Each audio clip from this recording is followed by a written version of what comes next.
Hoy día tengo, como digo, el privilegio de poder hablarles a ustedes de nuestra estrella, del Sol, porque no sé cuánto sepan ustedes, pero la impresión que me queda a mí es que los seres humanos, no solo la gente que no es científica, nadie, incluso los astrónomos, excepto los expertos, no se fijan mucho en el Sol. Y fíjate que el Sol es nuestra estrella, es la estrella más cercana que tenemos, y aunque ustedes no lo crean, somos parte del Sol. Nosotros vivimos dentro del Sol, la Tierra y todo el sistema planetario como que vive en lo que sería como la atmósfera del Sol. Así que realmente lo que el Sol haga o no haga nos afecta, pero tremendamente, y sabemos poquito del Sol. Así que lo que espero yo hoy día es modestamente hacer una pequeña contribución para que sepan un poquito más del Sol. A lo mejor muchas de las cosas que yo digo ustedes lo saben, pero habrán otras que a lo mejor no. Bueno, aquí en esta puesta de sol, que yo creo que muchos también de los que nos están viendo, si no todos, más de alguna vez se habrán puesto a ver una puesta de sol, ¿no? Una puesta de sol en cualquier lado, tras una montaña o acá en el horizonte, en el mar, que es lo más común. Cuando el sol, una de las cosas que a veces no se sabe, es que cuando el sol ahí desaparece en el horizonte, bueno, en realidad hace 8 minutos que está bajo el horizonte, pero no lo sabíamos, porque la luz se demora, que es la que nos trae la noticia de que el sol ya no está, que está abajo, el horizonte se demora 8 minutos en llegarnos. La luz viaja a 300.000 kilómetros por segundo y resulta que el sol está a 150 millones de kilómetros, entonces es poco para lo que se demora la luz de las estrellas en general, que se demoran normalmente años y cientos de miles de años en llegar. Pero incluso en este caso tan común para nuestra vida, el sol, cuando se pone en el horizonte, ya está iluminando otras tierras. Así que es una de las cosas que me sirve como para comenzar con esta historia. Ahora, ¿cómo comienza todo? En realidad todo comienza cómo se formó nuestro Sol. Nuestro Sol es una estrella y se formó como hace 13.760 millones de años atrás, en el Big Bang. Allí se formó todo y todos.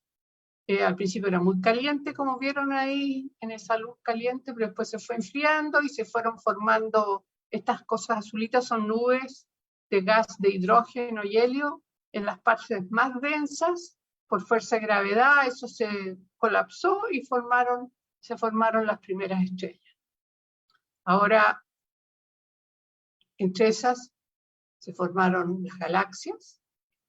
Nuestra galaxia, la Vía Láctea, que aquí la tenemos y que la podemos ver, son todos ustedes los que están fuera de las grandes ciudades donde tienen un cielo más oscuro en la noche, podrán ver esta río de estrellas que es la Vía Láctea, que tiene, bueno, es nuestra galaxia, es nuestra ciudad cósmica, nosotros vivimos ahí.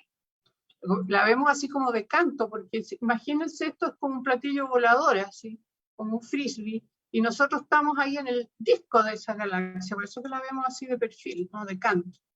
Y todo eso oscuro que vemos es polvo interestelar, que es como humo, digamos, de partículas de carbono, y esas partes brillantes son gases iluminados por estrellas que se han formado y que son la materia prima para formar nuevas estrellas. Si pudiéramos ver nuestra galaxia de frente, sería como esta es otra galaxia. Pero tiene una estructura espiral así, y nosotros con el Sol estamos como a mitad de camino entre el centro y el borde de la galaxia, dando vuelta en torno al centro. Y el Sol se demora, vamos con el Sol a 800.000 kilómetros por hora, dando vuelta en torno al centro de la galaxia.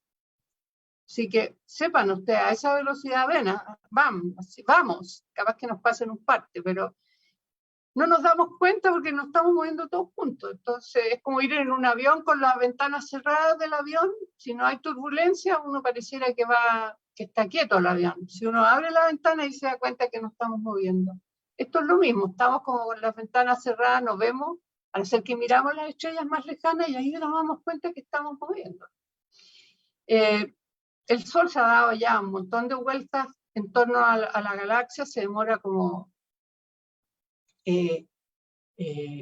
dándole una vuelta entera, como 250 millones de años, pero el Sol tiene 4.500 millones de años de edad, así que se ha dado muchas vueltas. Cuando se formó probablemente era un racimo de estrellas, habían varias, no se forman solo las estrellas en general, pero las hermanitas del Sol ya no las reconocemos porque tantas vueltas ha dado que cada una ha partido con rumbos distintos, ¿no? Algunas se han quedado más atrás, otros se han desviado el camino al chocar con otras estrellas, y ahí tenemos a nuestra galaxia hoy día. Nuestro sistema solar está en uno de estos brazos espirales de la galaxia a 28.000 años luz de distancia del centro de la galaxia. ¿Qué significa eso? Que cualquier mensaje que nosotros mandemos desde nuestro planeta o desde nuestro sistema solar se va a demorar 28.000 años en llegar al centro de la galaxia. Así que yo siempre digo en forma medio burlona, pero si yo mando un WhatsApp a un amigo que tengo ahí en un planeta cerca del centro de la galaxia, se va a demorar 28.000 años en llegar. Y la respuesta a otros 28.000 años es que me llegue. Así que incluso dentro de nuestra ciudad cósmica, que es la galaxia, es poco lo que podemos vernos, comunicarnos, mucho menos vernos. ¿Cómo son los nidos, la maternidad donde nació el Sol? Debe haber sido parecido a esto. Esto es una parte de la nebulosa de Orión. Y en esas nubes más oscuras que ustedes ahí ven como polvo, ahí se forman las nuevas estrellas. Eso que ven azulito, esas son estrellas que ya nacieron y están iluminando el gas que hay allí. Y en esas como deditos así que se ven bien oscuros, esos que son como opacos, ahí están naciendo nuevas estrellas. El tamaño, el ancho de esos como deditos es como 20 veces el sistema solar. Así que, y allí se están formando muchas estrellas.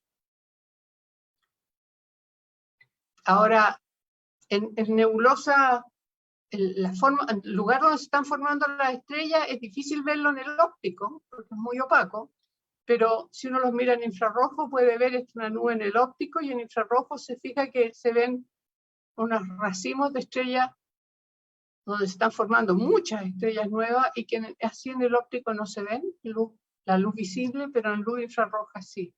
Así que por eso que muchos de los telescopios nuevos que hay son telescopios que están optimizados para observar en el infrarrojo. A veces hay nubes que están llenas de semillas, que decimos de estrellas, o sea, pequeños grumos, que están ahí, pero cuando los choca, por ejemplo, la explosión de una supernova, estos grumos empiezan, se gatilla con eso la formación de nuevas estrellas, y probablemente eso ocurrió con nuestro Sol. Ahora, ¿cómo se forman las nuevas estrellas? El Sol, por ejemplo, que el Sol es una estrella bien común y corriente, ¿eh? No es ni muy grande ni muy chica, es lo más común y corriente.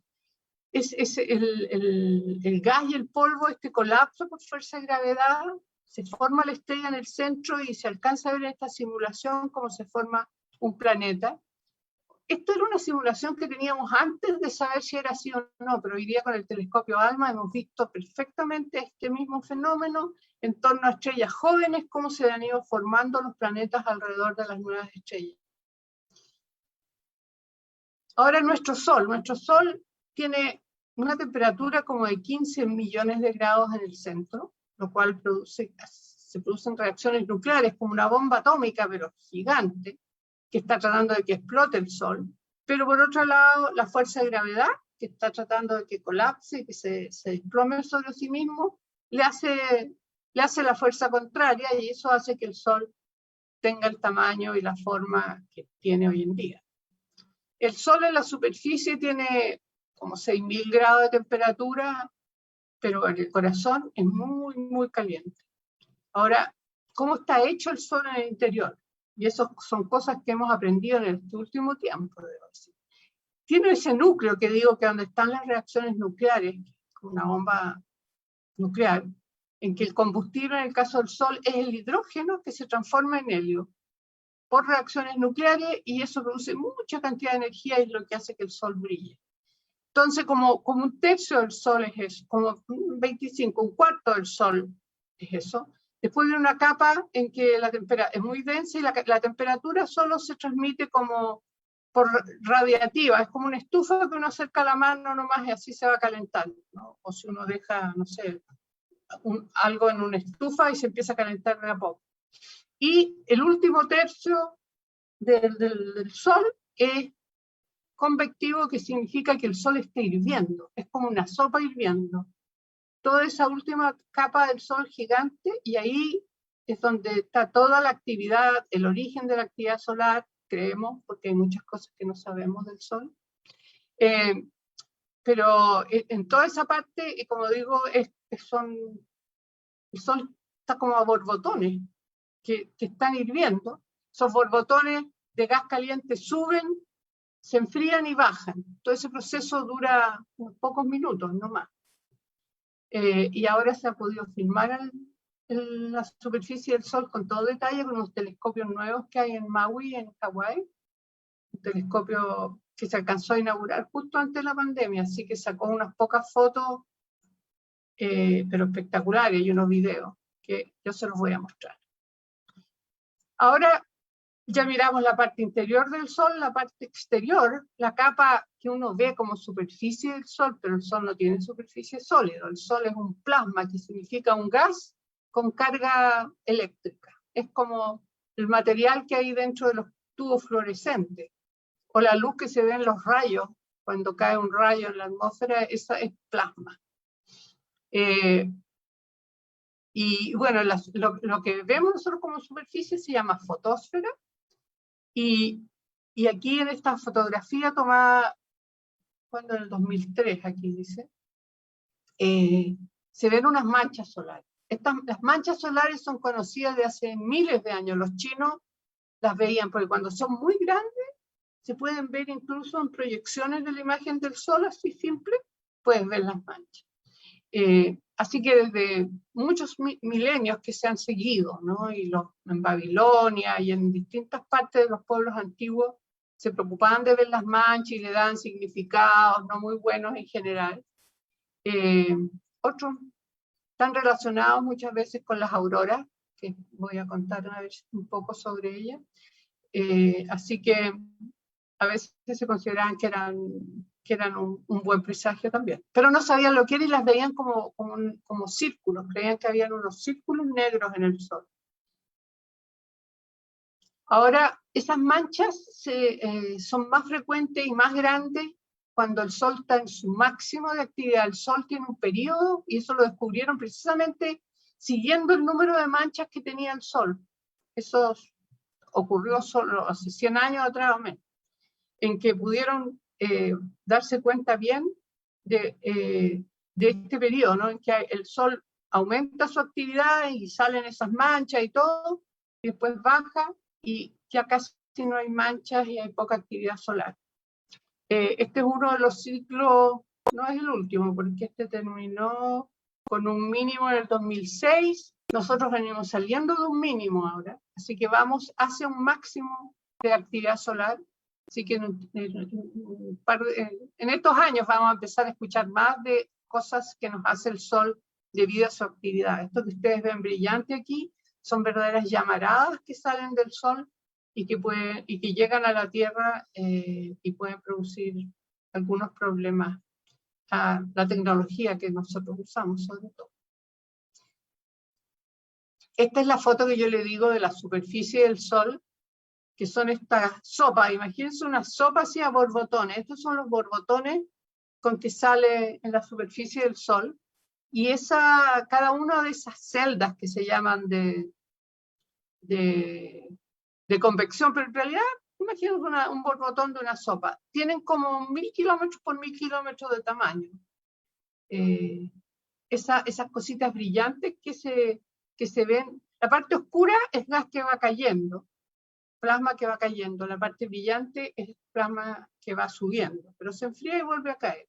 Y eso brillante que se ve ahí son campos magnéticos que empujan el plasma hacia afuera y se ve así brillante. Esta es otra de las fotografías tomadas con ese mismo telescopio, que es impresionante. Y aquí les voy a mostrar un pequeño video. Mire, ahí estáis viendo la sopa. Ese es nuestro Sol que estáis viendo en permanencia. Así que es como increíble que podamos apreciar eso. Es un tremendo logro, de hecho. Debido a que ahora sabemos que la actividad solar puede ser tan importante para la tecnología, sobre todo en la Tierra y en los viajes que nosotros hacemos en el espacio, ya sean satélites, por supuesto que viajes con seres humanos aún más. La gente sabe, varios países, Japón, Estados Unidos, Rusia, China, la India también, han puesto satélites para observar el Sol. Así que hoy día el Sol, después de muchos años que solo era, lo considerábamos ahí como, bueno, en la antigüedad se consideraba que era un dios. Así. Después como que ya nos olvidamos del Sol y lo único que sabíamos es que había que ponerse filtro solar para no dañar la piel, pero en realidad es mucho más lo que tenemos que, nuestra relación con nuestro Sol. Ahí se ve, por ejemplo, ahí se ve como hierve el Sol. Esto está como acelerada, está rotando. Fíjate que esa mancha se ha vuelto un poquito, ya no me acuerdo cuánto, es del 2020. Sí, lo bajé. Hay un par de observatorios que están mirando el Sol permanentemente y sacan una foto cada 11 segundos con distintos filtros, de tal manera que uno ve distintas capas del Sol y lo despliegan. Así que yo lo tengo desplegado en mi computador siempre. Así que lo vigilo al Sol porque sé que hay que quererlo, pero hay que tener cuidado con él también. Esta es una de estas manchas solares tomada con este telescopio que digo yo espectacular, con alta resolución, y se ven que las manchas se ven bien oscuras. Se ven oscuras porque son un poco más frías. La superficie del Sol tiene como 6.000 grados, estos gránulos, pero esa parte oscura tiene como 4.000 o 3.500, y por eso que se ven oscuras, o sea, también está caliente. Y están así más frías porque por ahí sale el campo magnético del Sol, que impide que se mezcle con la parte que está más calentita, y esa parte del Sol queda fría y se enfría en la superficie por un rato, porque estas manchas varían. Pueden durar hasta más de un mes, pero también algunas duran una semana o menos. Y se van formando y se desarman y salen otras. Esta foto además se ve cómo se van mezclando el plasma más caliente con el plasma frío en la parte, en los bordes de las manchas. Bueno, esta es la cromósfera, que es la próxima capa que tenemos encima de la fotósfera. La cromósfera del Sol parece aquí como un peluche, a mí me dan como ganas de hacerle cariño al Sol. En realidad no es una capa, está formada de miles de filamentos que tienen, no sé, como 7.000 kilómetros de largo y que duran unos pocos minutos y que son debido a campos magnéticos que salen, suben y después desaparecen. Y sale otro, y así. Entonces, en permanencia, el Sol tiene esos como pelitos y está rojo porque ese es el color que tiene, debido al hidrógeno. Y es la parte que se ve especialmente en los eclipses totales. Es una parte que es como bien pegadita al borde del Sol y que se ve así como de color rojo fuerte, como fucsia. Y esa es la cromósfera solar. Ahí se producen unos arcos y una serie de estos filamentos. A veces se juntan y se producen explosiones, se producen arcos de la cromósfera. Y la cromósfera Es bien raro porque está, la fotósfera está como a 6.000 grados y la cromósfera está más lejos del centro del Sol y sin embargo es más caliente. Tiene como 15.000 grados de temperatura y eso es porque está calentado no por calor, sino por el campo magnético, que son estos filamentos y lo hace que sea mucho más caliente. Acá vemos un video de un satélite japonés que observa primero la fotósfera, esa que está hirviendo, los colores que no se fijen, lo hacen para que uno vea nomás. Y después se ve la corona, que es la parte más externa del Sol, donde cuando en los eclipses lo vemos así, que rodea al Sol. Este video, claro, aquí estamos viendo la fotósfera, y poco a poco va cambiando el filtro, entonces va viendo otras partes del Sol, la cromósfera, y después esos arcos que se forman ahí, que son brillantes, y que uno ve como sale expulsado el material así a altas velocidades, y muchas veces se producen grandes explosiones que nos llegan a nosotros. Esta corona se extiende por todo el sistema solar. Y por eso que digo, somos parte del Sol, porque nos envuelve a la Tierra y a Marte y a todos los planetas. Nosotros estamos dentro de la corona solar. Acá hay unas fotografías de ráfagas solares que también, esto que se ve como granuloso en la superficie del Sol es la cromósfera. Y de repente se producen explosiones así de este material, de este plasma con campos magnéticos. No se entiende muy bien cuáles son los procesos físicos exactos, pero se producen unas llamaradas que se llaman ráfagas, que producen una gran cantidad de emisión de rayos X, por ejemplo, que llegan a la Tierra y pueden ser bastante perjudiciales, pero también partículas aceleradas a altas velocidades que también llegan a la Tierra y que pueden destruir la tecnología que usamos normalmente.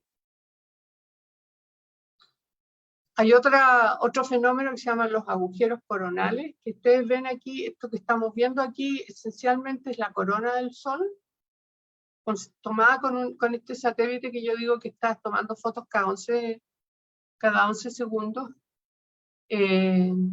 y que de repente se ve como unos agujeros, donde uno ve hacia adentro. Eso que se ve oscuro, porque se ve hacia la fotósfera o hacia la cromósfera, que está más fría.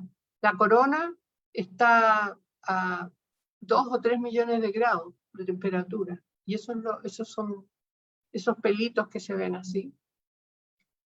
Por estos agujeros es donde salen unas especies de olas de partículas aceleradas, plasma del Sol, que nos llega a la Tierra.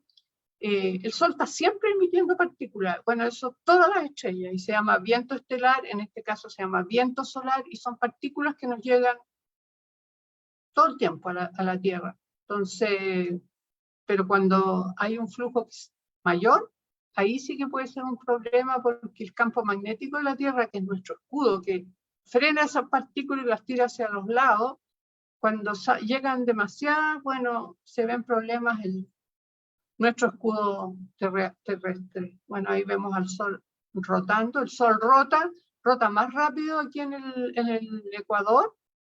Se demora 25 días en dar toda una vuelta, mientras que en los polos se demora como más de 30.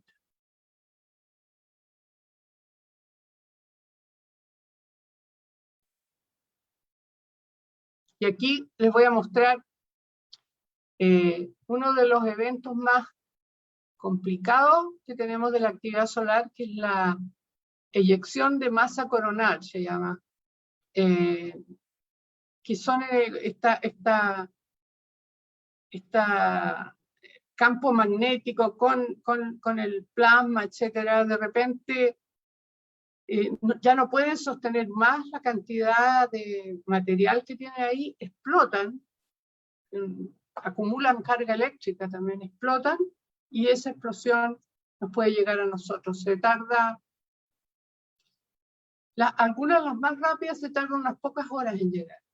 Las más lentas se pueden demorar un día o dos. La gracia es que ahora con estos satélites que hay se está tratando de poder decir cuándo viene una de estas de estas eyecciones de materia coronal para tomar los resguardos necesarios acá en la Tierra. En particular con la aviación, por ejemplo, los satélites, que hoy en día ya aprendieron, después de que se destruyeron un montón de satélites debido a esto, ahora apagan los sistemas, etcétera, para que no sean tan afectados.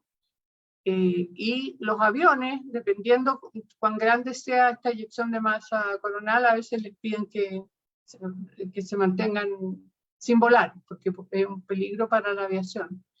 Sobre todo porque este campo magnético eyectado por el Sol a veces desarma completamente el campo magnético terrestre y ya no hay norte ni sur ni nada, entonces los GPS, los compases, todo eso ya no funcionan. Además de que estas partículas de alta energía a veces dañan los instrumentos de navegación. Esta es una eyección de materia del año 2012. Eso que ven ustedes como oscuro, un círculo oscuro en el centro, esto es un coronógrafo, y lo que se usa para observar el Sol es que le hacemos como un eclipse falso, ¿no? Le tapamos el centro, que es lo más brillante, para poder ver lo que está hacia afuera. Y aquí ustedes ven una eyección de masa coronal, pero no solo en masa coronal, sino que la cantidad de partículas que salen, que miren, es el detector y quedó pero totalmente lleno de rayas debido a las partículas que eyectó esa eyección de masa coronal. Bueno, acá hay estas eyecciones, también con este coronógrafo, se le puso en el centro, se le sobrepuso una fotografía del Sol en ese momento. Se ve que este círculo grande le tapa harto más que el tamaño del Sol, porque es mucho más brillante esa parte. Entonces, no veríamos esta eyección de masa coronal si no fuera por eso. Pero se ven, usted tiene esta forma como una ampolleta así, y salen y llegan hasta la Tierra y más allá. No siempre, por suerte, nos llegan a nosotros, o sea, inundan todo el sistema solar, pero así la parte peor no necesariamente nos llega, porque podría salir para el otro lado donde no estamos, el Sol va girando, entonces podríamos tener suerte que no nos llegue a nosotros, o podríamos nosotros estar en esta parte más oscurita donde no estamos en la dirección exacta de donde salió la eyección. Acá hay una de estas arcos que yo decía que se forman en la corona solar, que son simplemente líneas de campo magnético que salen y entran al Sol y que con ello arrastran este plasma y de repente acumulan tanta electricidad y tanto energía eléctrica y material y plasma, que es cuando revientan, se reconectan a veces y producen estas explosiones que son realmente muy, muy, muy potentes. Acá hay otra fotografía de una ráfaga solar que no sé si está la fecha, pero bueno, son muchas. Y la actividad solar, lo que llamamos la actividad solar, son las ráfagas que yo les contaba, que tienen rayos X, pero también vienen con estas olas de partículas de viento solar, que son protones y electrones, en su mayoría, pero están todos los otros elementos, pero esos son obviamente los más comunes. Hay chorros de partículas de altas velocidades, esas son más raras, a veces vienen relacionadas con eyecciones de materia coronal, otras veces no, que son sumamente peligrosas. Y bueno, y las eyecciones de materia coronal, que están en sus siglas en inglés, Coronal Mass Ejections, que producen tormentas magnéticas, porque arrastra el plasma campos magnéticos también, que chocan como decía, con el campo magnético terrestre, lo desarman entero. El campo magnético induce un campo eléctrico y se producen corrientes eléctricas en la superficie de la Tierra, que son realmente muy dañinas. Simplemente los cables eléctricos a veces de algunas centrales eléctricas se han derretido y salen llamas cuando hay una de estas tormentas. Nosotros las conocemos más que nada porque interrumpen las comunicaciones a veces. Entonces estamos felices ahí escuchando a nuestros favoritos. El partido favorito de fútbol y empieza como a fallar la televisión, bueno, muchas veces son tormentas solares o las comunicaciones telefónicas. De hecho, la primera vez que se tuvo una noción de esto, porque en general la vida del ser humano en la Tierra, estamos tranquilos, estamos protegidos por nuestra atmósfera y por nuestro campo magnético. Pero ya los aviones empiezan a salir un poco de la atmósfera y quedamos también mucho más susceptibles. Bueno, en el 1 y 2 de septiembre del año 1856 estaba este señor astrónomo inglés que estaba, el señor Carrington, que miraba las manchas solares y hacía un dibujito. Proyectaba la imagen del sol todos los días y hacía un dibujito de las manchas. Eso era bien común hacerlo, y era como entre hobby y trabajo científico. Y un día estaba haciendo eso cuando de repente en una de las manchas había una mancha bien grande, vio un rayo de luz muy fuerte, como algo blanco, que él la pintó así en el dibujo blanco y no lo tomó en cuenta. Justo había otro personaje también ahí en Inglaterra mirando el sol al mismo tiempo y también vio lo mismo. Bueno, se comentó, pero no hicieron la conexión con lo que ocurrió ese mismo día. Los que operaban los telégrafos en esa época, habían ya telégrafos entre Inglaterra, Estados Unidos, la India, empezaron a salir llamas desde los cables, empezaron a salir humos, se empezaron a derretir. Ellos apagaban toda la electricidad y seguían todos los cables electrizados, se produjeron incendios, se derritieron todos los cables de comunicación y fue un tremendo drama y pasaron pocos años antes de que se hiciera la conexión entre que eso podría haber tenido algo que ver con esta especie de destellos brillantes que pudo ver este señor Carrington. De hecho, se produjeron unas auroras, que son estas luces que se ven normalmente cerca de los polos, ¿no? La aurora boreal o la aurora austral, en las regiones más cerca de los polos, que son hermosas, porque son como luces que bailan en el cielo como ondas, de color verde normalmente, rojo. Y en este caso las auroras se vieron por lo menos los reportes que hay, hasta en Cuba. O sea, muy cerca del Ecuador, ¿no? En Estados Unidos, en todo Estados Unidos ya había unos reportes de diario donde mostraban que estaban felices o que estaban leyendo el diario, decían, a medianoche a la luz de las auroras. En Cuba hicieron hasta fiestas.